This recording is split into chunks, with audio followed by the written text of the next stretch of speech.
প্রিয় দর্শক,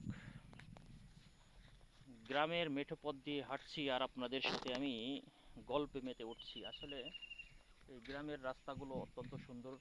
আগে যদিও এই সুন্দরটা ছিল না, কাদামাটিতে ভরা ছিল, পানিতে ছিল। আর এই আষাঢ় শ্রাবণের এই সময়টা তো আসলে গ্রামের এই রাস্তা দিয়ে হাঁটাটা অত্যন্ত দুষ্কর ছিল। কারণটা হলো যে এখানে প্রচুর পরিমাণে আগে বন্যা হতো। হ্যাঁ, এই বন্যা হওয়ার কারণে এই জায়গাটা দিয়ে আমরা যখন হাঁটাচলা তো করতে পারতাম না। এটা ডিঙ্গি নৌকা, ডোঙা বা কলার ভেলা দিয়েই চলাফেরার একটি বাহন ছিল এই মাঠের এই মাঝখান দিয়ে। আসলে মাঠের বিস্তৃতিতে আপনাদেরকে দেখাচ্ছি, এখানে এই ফসলের মাঠ। এই মাঠের মধ্যেই কৃষকরা ফসল ফলান এবং এই ফসল ফলিয়ে যৎসামান্য উৎপাদন হয় তা দিয়েই তারা কিন্তু জীবিকা নির্বাহ করে থাকে। আর এই মাঠের মধ্যে দেখতে পাচ্ছেন একটি বটগাছ, বিশালত্ব। এই বটগাছের রোপণের টাইম বা মানুষ অনেকেই জানে না কথা। তো শতবর্ষী বলা হলেও আসলে হয়তো 250 থেকে 300 বছর হবে যিনি রোপণ করেছিলেন। কে কখন কখন করেছিলেন আসলে এর ইতিহাস কেউ বলতে পারছে না। তবে এর বিশালত্বটা দেখে বোঝা যায় যে অনেক বড় একটি বটগাছ। যা হোক, আপনাদেরকে এই গ্রামের মেঠো পথ দিয়ে হেঁটে হেঁটে গ্রামের মেঠো পথ দিয়ে হেঁটে ফসলের মাঠটা দেখাচ্ছি।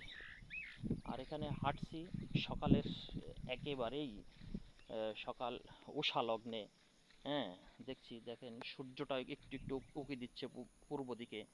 হ্যাঁ, যার কারণে উষা লগ্নে আপনাদেরকে এটা একটু মানে ঘুরে ঘুরে দেখাচ্ছি। পরিবেশটা অত্যন্ত শান্ত প্রকৃতির, বৃষ্টিস্নাত দিন।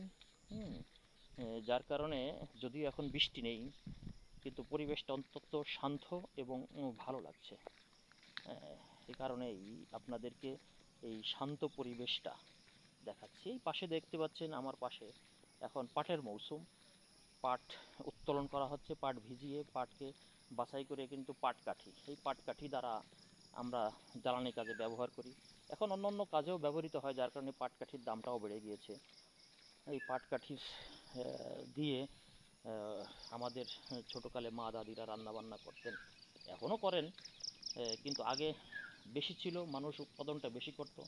এখন পাটের সাথে সাথে পেঁয়াজ বা অন্য অন্য যে কোনো কিছুই কিন্তু উৎপাদনটা বেশি হয়, যার কারণে পাটের আবাদটা আগের তুলনায় কিছুটা কম। আগে প্রচুর পরিমাণে আবাদ করতেন আমাদের বাবা দাদারা যারা ছিলেন তারা করতেন। ছোটোকালে এই একটি মাঠের মধ্যে, এখানেই পানি, এখানে আমরা জাল দিয়ে বড়শি দিয়ে মাছ ধরতাম। আর এই যে বটগাছটা দেখতে পাচ্ছেন, এই বটগাছের মধ্যেই, হ্যাঁ, বটগাছের নিচে যখন জাল পাততাম, জাল পেতে আবার এই বটগাছের নিচে এসে একটু বসে থাকতাম গামছাটা বিছিয়ে, মাছ ধরলে আবার যে উঠাতাম। আসলে এই বটগাছটার কাণ্ডটাও দেখতে পাচ্ছেন অনেক বড়। আর এই বটের গাছের নিচে আসলে হ্যাঁ, দুনিয়ার সমস্ত কষ্ট দুঃখ সমস্ত কিছুই ভুলে যাইতাম। এবং এখনও তাই, কারণ এই পাখির কিচিরমিচির ডাক শুনতে পাচ্ছেন, এই বট গাছের নিচে সব কিছুই আছে।